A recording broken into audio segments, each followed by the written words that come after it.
in progress.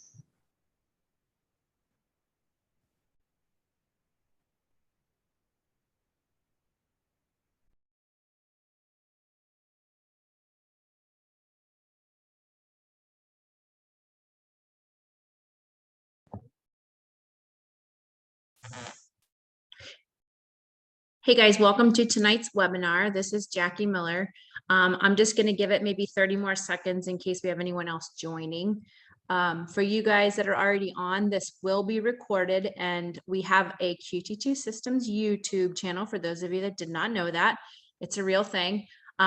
We have a lot of webinars past and recent in there already. So this will be stored in our QT2 YouTube channel, and it will be in there tomorrow. So if you want to go back and review any of this information or share it with anyone else that you know is racing, feel free to do so. Yeah. So I think we'll go ahead and get started. This is being recorded. We just ask that you type your questions into the chat box. I have the chat box on my screen, and I will read them off to Jenny probably at the end, unless it's something very pertinent that needs to be asked during a certain slide. So just type those in as questions arise. Just going to introduce Jenny. This is Jennie Hansen. She actually has grown up and lives in Rochester, New York, which is very local to Musselman. She has been a coach for over 10 years, racing pro as a pro triathlete since 2012. And she also has her doctorate degree in physical therapy and an advanced graduate certificate in public health. Her athletic highlights: she was first overall at Ironman Lake Placid in 2013, second overall at Ironman Wisconsin 2019, Ironman Texas 2013, Ironman Lake Placid 2012, and third overall at Ironman Mont Tremblant in 2017 and Ironman Chattanooga 2014. And she is the Old Musselman 70.3 course record holder to this day. So she has a very storied background with racing and success racing. So I'm going to let Jenny take it from here, and I'm just moderating, and I will ask the questions, and I'm just here for support. So Jenny, take it away. I'm muting myself now. All right.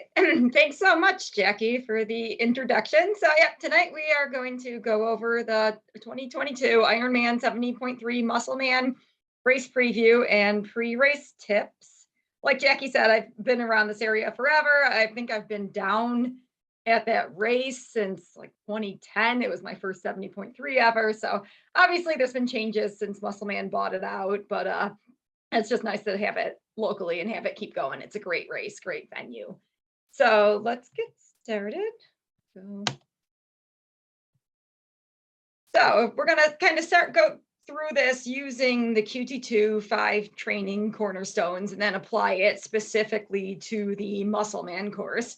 So our 5 QT2 training cornerstones sort of fall under training, and then nutrition and rest are sort of the preparation. And then there's on race day, we have our event fueling and our event pacing, which make up our race execution, which together, the preparation and the execution will give us our race event and outcome. And then our mental training is kind of what makes all that possible and gets the best outcome on the day. So if we start off with our training cornerstone, looking kind of at the weeks before, most of you, if you're racing Musselman, are probably right in the thick of training right now for it. So you're getting to your peak run and bike volume weeks, which are generally 2 to 6 weeks out, depending on what type of athlete you are and what type of taper scheme you're using. Then you'll have, your 1 to 3 taper weeks. In these sort of peak bike and run and bike volume weeks and in our taper weeks, you want to be trying to simulate race conditions as much as you can. So for Musselman, you want to, if you can get in some open water swimming, that's great. I'll get more to it when I talk about the swim course, but there is the potential for just some chop on the water. So you want to be comfortable in that. Bike wise, you would want to just be prepared for spending a lot of time in your aero bars, just on flat terrain or gentle inclines. It's not a course that you need to really necessarily be doing any like long, steep climbs for, but you want to just make sure that you have the positional tolerance to be in the bars. And again, I'll talk more about it when I get to the bike course, but there's the potential for just some crosswinds on the open fields. So that's something you want to be prepared for. And then the run, Geneva in July, it can do pretty much anything, but this race does end up being hot and humid a lot. And there's a lot of exposed areas on the run. So you want to be doing at least some heat training. You want to get just a dress rehearsal ride in there to test your gear and equipment and leave time to adjust the gear if needed. There's nothing worse than getting to the race venue and realizing your brakes don't fit your race wheels, things like that. So yeah, definitely make sure that's all tested out and ready to go beforehand. Zero in on that bike fit. Like I said, make sure you're comfortable spending a lot of time in your aero bars, and again, get the bike tuned up and in good working order in these kind of weeks before training.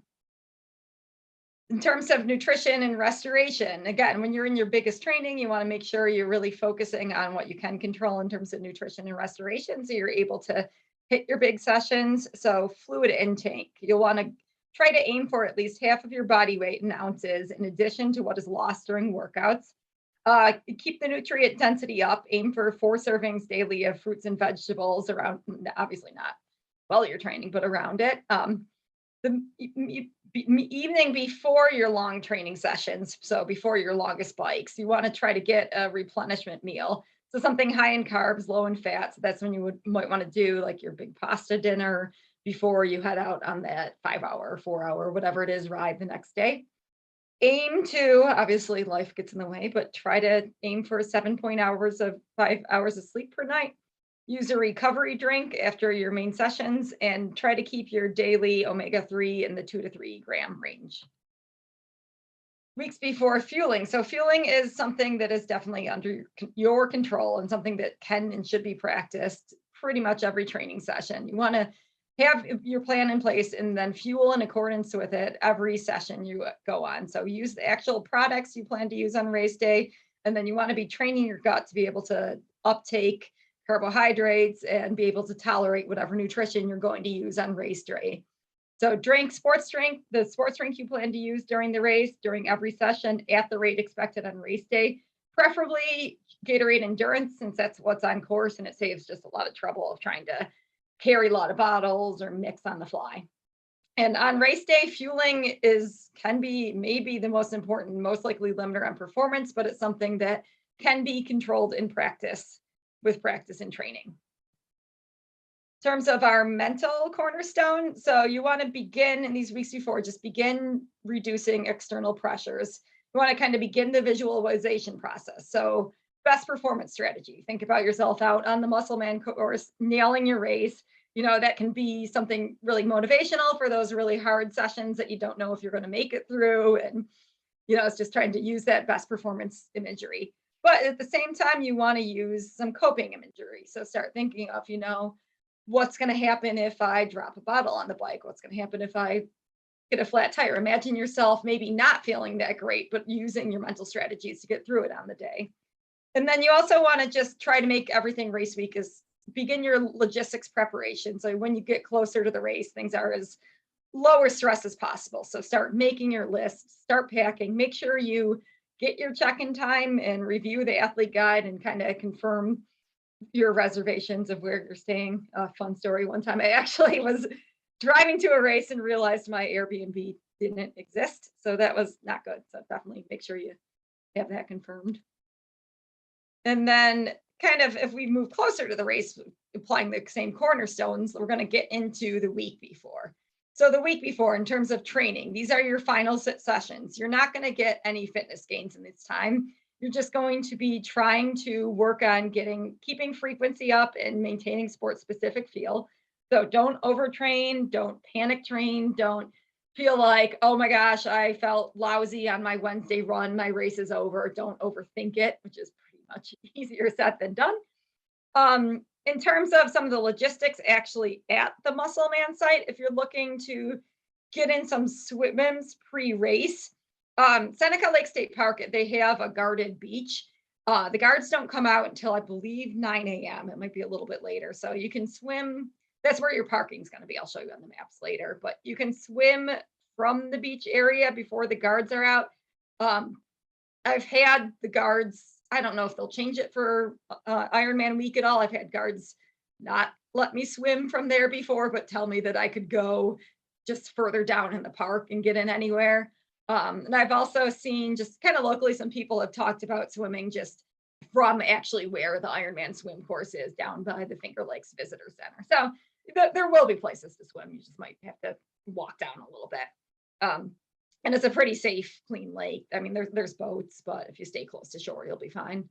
The bike course is pretty much fine to train on, kind of from the parking area in the state park as well. You just would want to be very careful on the initial and final portions into and out of the park. They're short and they're only a couple miles, but there's shoulders, but there's busy roads. There's a lot of traffic. There's a busy intersection. So that would be, this is kind of where your parking is. It's just this little stretch here, this stretch here, and then the course veers off that way, comes back up from here. So it's just, this intersection is pretty busy. Just use caution if you're going to bike from the course. So then moving into our nutrition and restoration in the week before. So you want to mostly eat a normal diet the week before the race, but in the final couple of days, you're going to just make a couple of modifications. So 2 nights out is when you want to just kind of start carb loading. So that's when you want to have your large dinners, your bigger pasta dinner, that kind of thing. And then the next morning, you want to have your big traditional kind of QT2 large pancake breakfast and have that in by 9 a.m. so it has a chance to uptake and settle and digest. So large meal is considered to have at least 90 to 125 grams of carbs, 20 grams of protein, and less than 25 grams of fat. And then after breakfast, you want to kind of just taper your food throughout the day, keep your last meal light, and then keep it all just kind of simple, carb-rich foods, keep it low fat, and definitely keep low fiber. Drink plenty of fluid for the 3 days leading up into the race, in addition to what is lost from the workouts. There's a Finger Lakes wine festival going on that weekend, but try to avoid that as much as you can. That wouldn't be ideal. Taper caffeine intake throughout the week with none on the day prior to race day. This will just kind of help increase caffeine sensitivity a little bit during the race to give you an extra boost. Make sure you're continuing on your recovery drink, trying to sleep 8 hours a night and staying off your feet when not training as much as possible. But then at the same time too, if you have a couple bad nights of sleep, or if you work a job where you're on your feet, and logistically can't stay off, don't let those last couple bullet sessions freak you out or make you feel like you're going to have a terrible race if it doesn't happen, because worrying about it would be worse. And then finally, the week before, from that mental cornerstone, that's when you really need to just trust the body of work you've put in coming into that week. Continue your visualization every night during race week, and then just continue with your logistics preparation of packing, reviewing the athlete guide, and making sure all your batteries are charged. You want to make sure your watch, bike shifting, all that stays in charged. Getting kind of a little bit more specific to the race, if we're going to start looking at some of the logistics in the days before the race. So you will select your check-in time, which will be either Friday or Saturday. That's at Lakefront Park, and I'll show you a map, but that's about a mile from Seneca Lake State Park where you'll park. Want to make sure you'll have your QR code and your photo ID ready.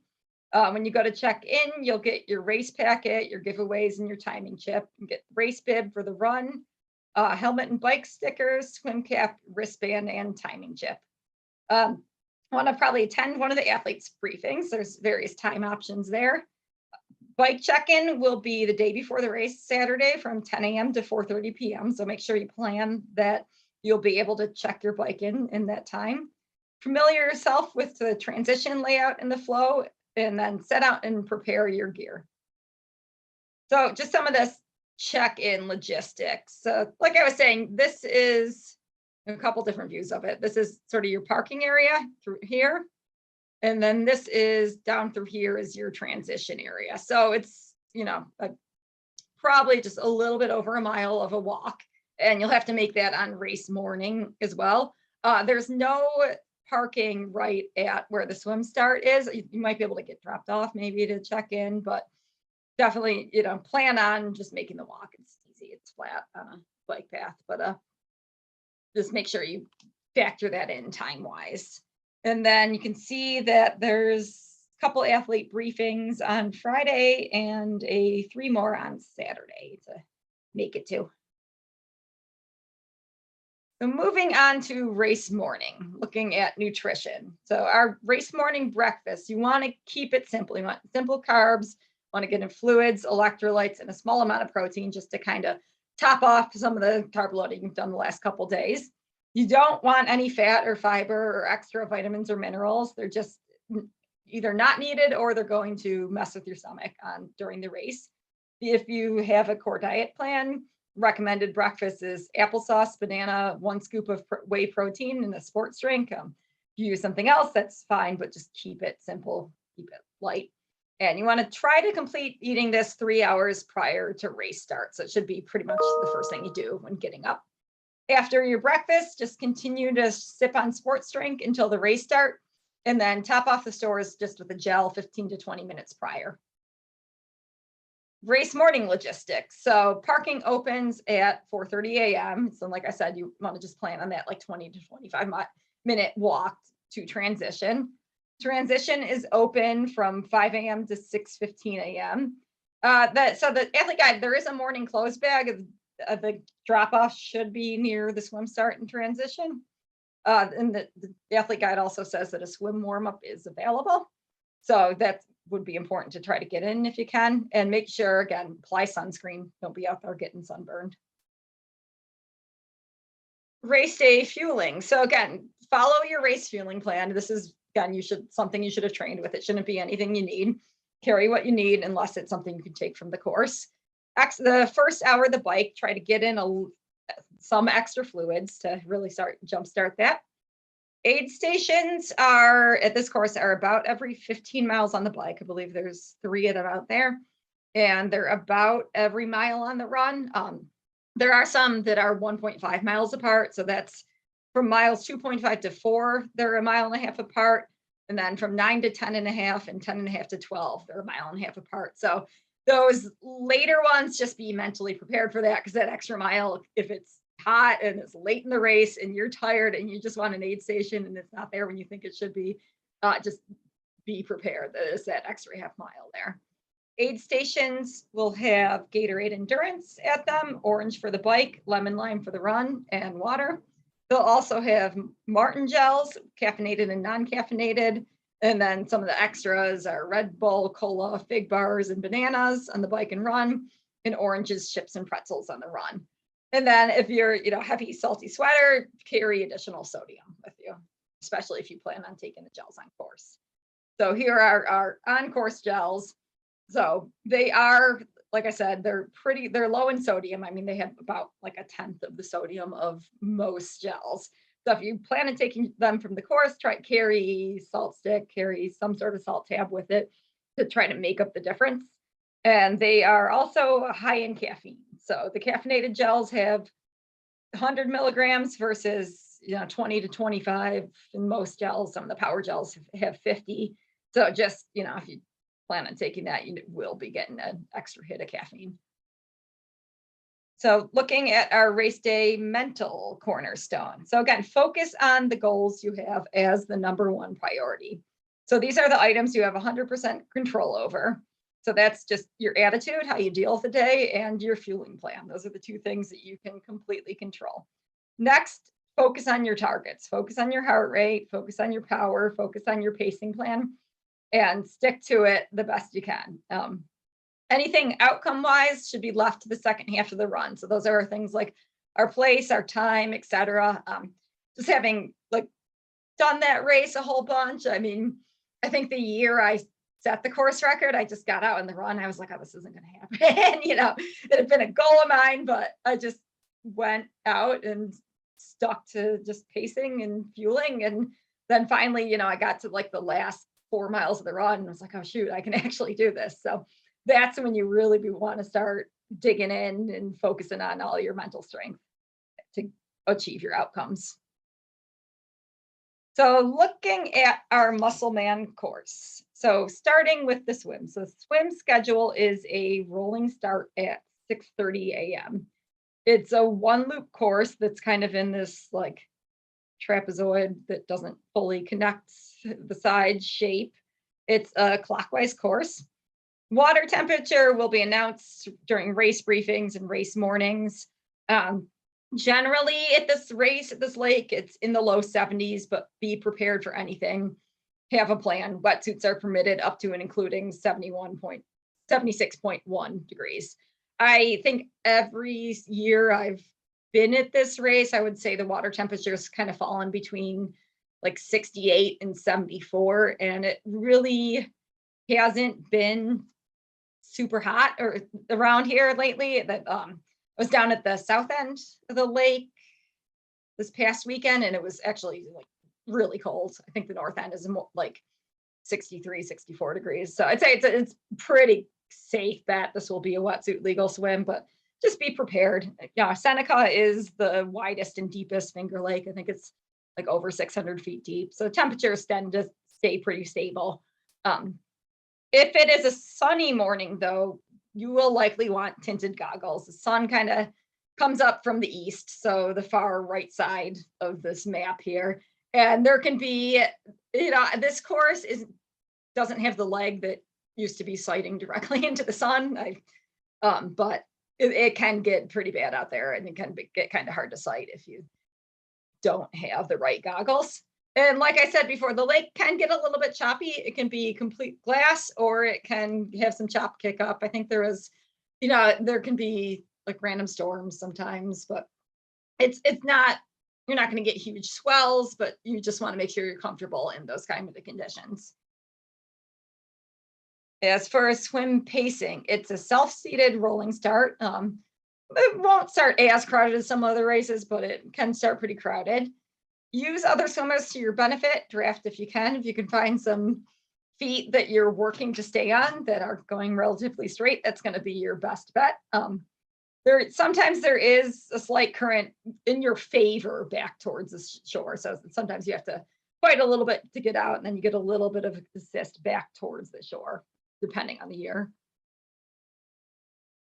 So moving to our bike course. The bike course is one loop. It's just kind of mostly quiet country roads. It's flat to just kind of gentle inclines and false flats and declines.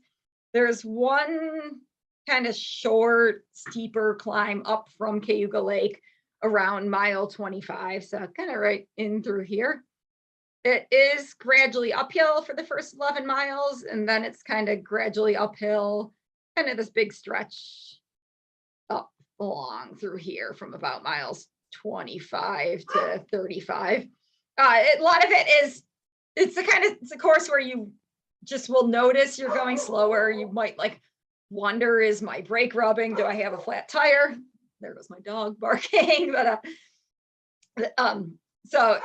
but it's because it's just more gradual, extended kind of false flat type climbs. There really aren't, there's no crazy descents. There's, a little descent down to the lake here. There's another descent down to the lake here, but neither of them are super steep or anything super technical. So you want to just kind of be prepared to stay in your aero bars for a large portion of this race. Most of the time, if you're going uphill, it's not slow enough that it would make sense to sit up. But another thing is, this is a kind of big, like Amish Mennonite country. You might have to pass a few horse and buggies. It's not a big deal. They don't go very fast. You can get around them pretty easily. This can be a fast course. The one consideration kind of condition wise is wind. Especially, it's a lot of this portion kind of through here, and then through here is just sort of like a lot of open country farms, like farmland. And so if you get strong crosswinds, it can kind of be a little bit of like gusty crosswinds against you, but it also can be perfectly calm. So that's just one thing to think about, is if you get a windy day, it can get a little bit squirrely in some of those sections and affect the pacing a bit. As far as the road condition, I rode this like a week and a half ago, and it's for kind of upstate New York country roads. It's largely in good condition. There's kind of right around our little descent to the lake here is one place you would want to use just some caution. There's a little bit of like chewed up pavement and small potholes sort of between where the tire tracks are in the road. So it's perfectly rideable. It's fine. It's just, you want to be heads up. That's not the place where you want to be like staring at your nutrition or refilling bottles or something. And it's just a little bit tricky too. If it's sunny, there's some of the shadows make it a little hard to see some of the road imperfections, but just be heads up, you'll be fine. And then again, same thing about miles, somewhere kind of on this stretch. There's another little stretch that is a little bit similar with just a little bit of chewed up stuff between where the car tire tracks are. There's somewhere there was like one, I don't even remember because it wasn't that bad. There was one just real short chip seal section, but it was more, it was pretty worn in by then. It wasn't too much like loose gravel or anything. That might not even, hopefully they would even have it paved by race day, but who knows. And then best part of the course, road condition wise, is this stretch of 96A. It's just super fast, super fresh pavement there. So here's our bike course elevation. So it's not pancake flat. It's not like Cozumel, but it's about 1,500 feet of elevation. Like I was saying, you've got kind of this gradual uphill the first 10 miles, and then again from about miles 25 to 35. So just be cognizant of that. And then, you know, here's your short, steep climb there. Nothing too crazy on the rest. In terms of pacing the bike. So if you're going by heart rate, usually you want it kind of a U shape. When you get out of the water, you know, heart rates are up, adrenaline's up. You want to try to have it kind of settle down from there and then bring it back up again the last quarter or so of the race. Ideally, you should have the second half of the race be about 2 to 3 beats higher than the first.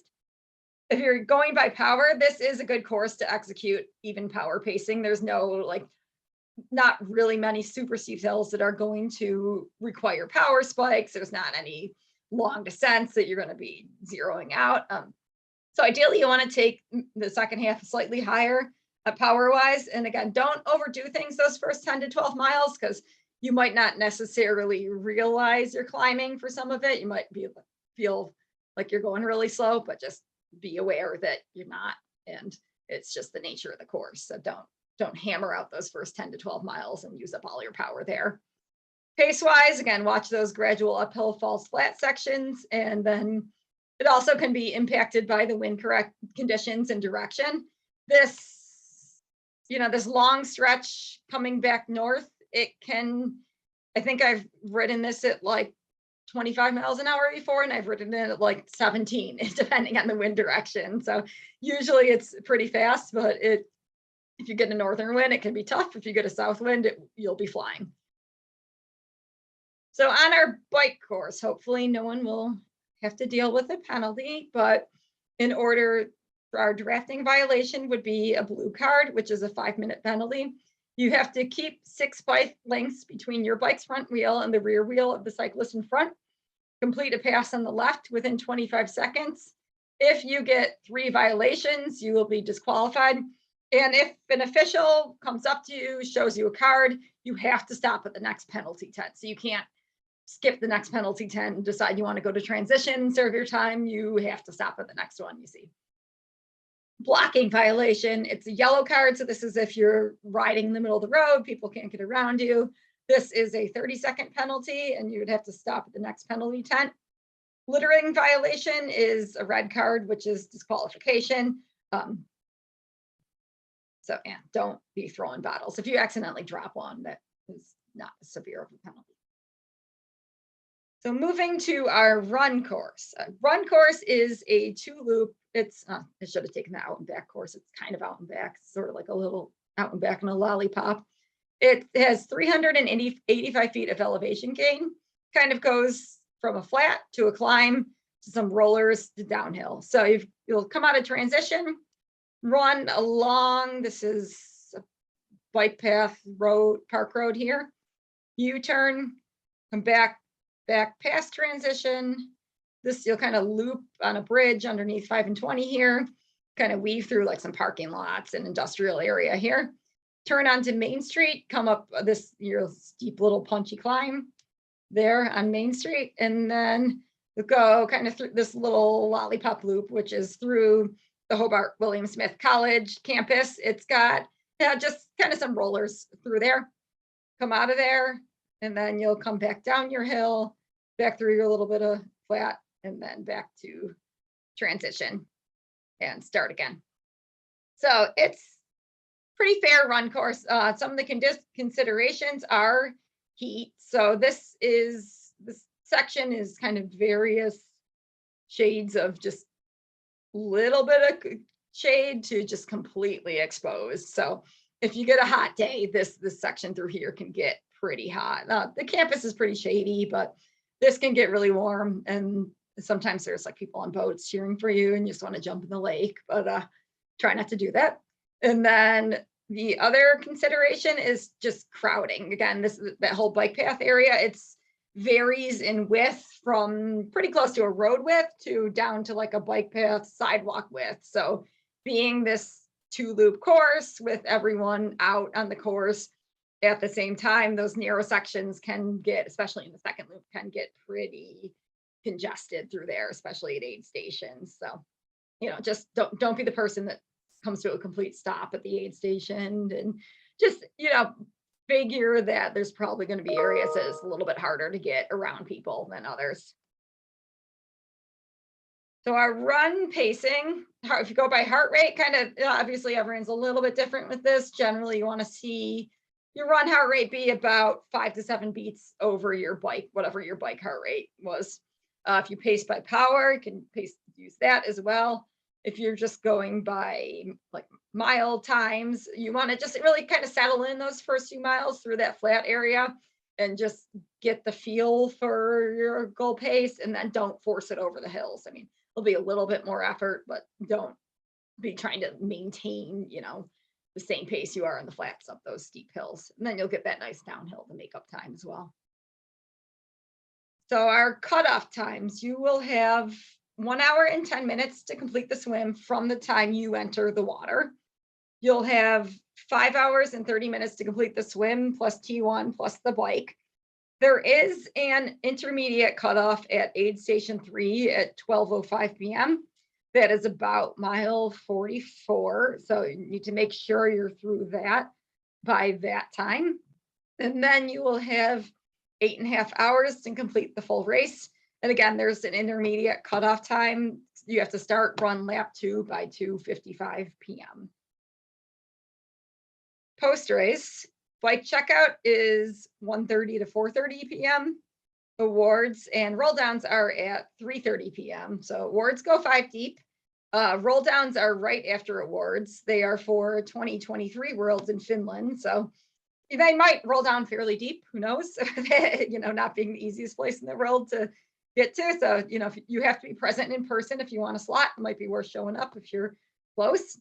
You can meet up with your teammates because this is a team event. It's the Tri-Club Championships. I'll have my dogs there. There they are that was kind of from the old Musselman. They would give out these little like stuffed Musselman babies. And then now if you want to check out Wine Fest, that's your time, is after the race.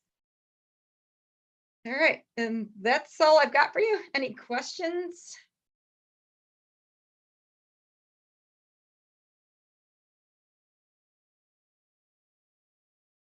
Nope.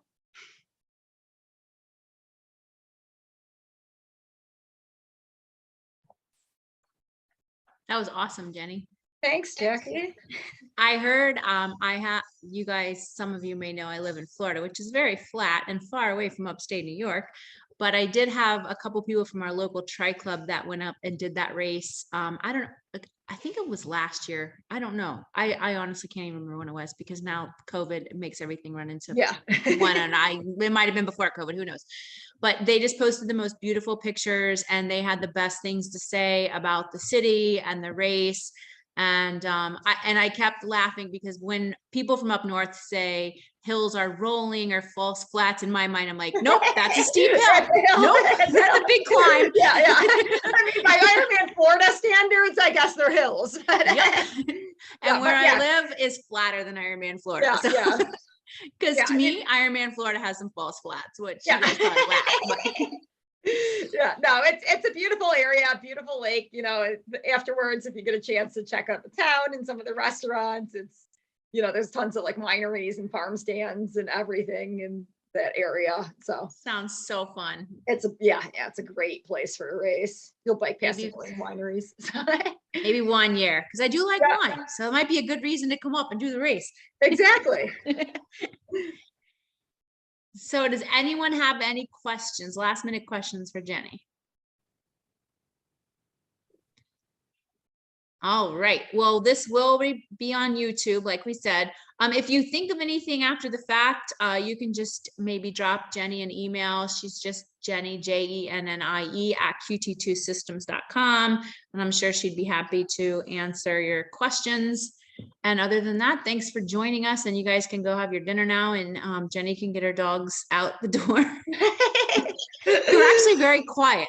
Yeah, there was only one barking. I was surprised. It wasn't bad, and it was very quiet. It was very low on the sound bite here. Yeah, So- yeah. Jennie and I are going back and forth about whose dogs would be the most obnoxious first, but I was muted Yeah. the whole time. So mine actually had a big breakout, but I Yeah, was muted, so. I walked. All right, guys. All right. Well, thanks guys. so much. We'll see you guys soon. Good luck at the race. Bye. Bye.